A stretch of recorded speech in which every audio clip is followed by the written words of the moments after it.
அனைவருக்கும் வணக்கம். இப்பதிவு குறிப்பாக பொதுத் தேர்வை சந்திக்க இருக்கும் மாணவ செல்வங்களுக்கானது. 30 ஆண்டுகள் தனியார் பள்ளியில் சிறந்த ஆசிரியையாக திகழ்ந்த பத்மாவதி அவர்கள் இருசக்கர வாகனம் ஓட்டும் விதத்தை ஒப்பிட்டு தேர்வை எப்படி சந்திக்க வேண்டும் என்று மிக அழகாக குரல் பதிவில் வழங்கியுள்ளார். மாணவ செல்வங்கள் இப்பதிவை கேட்டு பயன் பெற்று வெற்றி பெற வாழ்த்துகிறோம். நன்றி, வணக்கம். அனைவருக்கும் வணக்கம். பொதுத் தேர்வு எழுத போகிற மாணவ மாணவியரான உங்ககிட்ட ஒரு சில வார்த்தைகள் சொல்ல விரும்புகிறேன். பெற்றவங்க, மற்றவங்க, போகிறவங்க, வர்றவங்க எல்லாரும் உங்களுக்கு இத்தனை நாளில் நிறையவே சொல்லியிருப்பாங்க. இது எல்லாத்தையும் தாண்டி நான் என்ன புதுசாக சொல்லிட போகிறேன்னு தானே யோசிக்கிறீங்க. புதுசாலாம் சொல்ல போகிறதில்லைங்க. நீங்கள் ஏற்கனவே கேட்டதில் ஒரு சிலதை மட்டும் ஞாபகப்படுத்த விரும்புகிறேன், அவ்வளவுதான். எல்லாரும் சொல்கிற மாதிரி போர்டு எக்ஸாம் எல்லாம் ஒரு பெரிய கஷ்டமானதோ ரொம்ப சீரியஸானதோ கிடையாது. நம்மளோட ப்ரிப்பரேஷன் லெவலை பொறுத்து ஒரு 2 வீலர் ஓட்டுற மாதிரி தான்.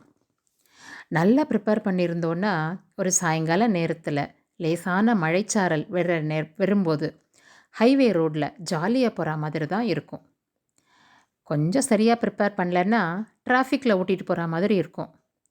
அதே ரொம்ப மோசமாக ப்ரிப்பேர் பண்ணியிருந்தோன்னு வச்சுக்கோங்க, உச்சி வெயிலில் செம டிராஃபிக்கில் ஸ்டக் ஆகி ஓட்டிகிட்டு போகிற மாதிரி இருக்கும்.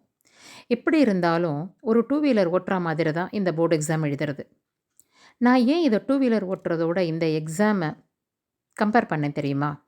வண்டி ஓட்ட போகிறோம்னு நாம் தெரிஞ்சோம்னா நம்ம அம்மா, அப்பா, அக்கா, அண்ணன், அக்கம் பக்கத்துக்காரங்க எல்லாரும் அட்வைஸ் பண்ணுவாங்க.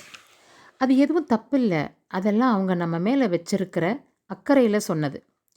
அது எல்லாத்தையும் கேட்டு புரிஞ்சுக்கணும். ஆனால் வண்டி ஓட்டும் பொழுது நாம் தான் கவனமாக பயப்படாமல் ஓட்டணும். அப்போ போய் அவங்க எல்லாரும் சொன்ன அட்வைஸை நினச்சிக்கிட்டு பயந்தோம்னா வண்டி ஓட்ட முடியாது. அதே சமயத்தில் அவங்க சொன்னதை மனசில் வாங்கிக்கிட்டு கேஷுவலாக கேர்ஃபுல்லாக வண்டி ஓட்டினா நல்லா ஓட்டிடலாம். சரி, வண்டி ஓட்டுறதோட எக்ஸாமை ஒப்பிட்டாச்சு. அடுத்து வண்டி நல்ல கண்டிஷனில் இருக்கணும்ல. அதே மாதிரி நாம் நம்மளோட ஹெல்த்தை நல்லா பார்த்துக்கணும். ஹெல்த்தியான சாப்பாடு, நல்ல தூக்கம், தேவையான அளவு தண்ணீர், இதெல்லாம் ரொம்ப முக்கியம். தெரிஞ்ச ரூட்டில் எவ்வளவு கான்ஃபிடெண்ட்டாக வண்டி ஓட்டுவோம், அதே போல தான் நல்லா ப்ரிப்பேர் பண்ணிட்டோன்னா நமக்கு நல்ல கான்ஃபிடெண்ட் இருக்கும்.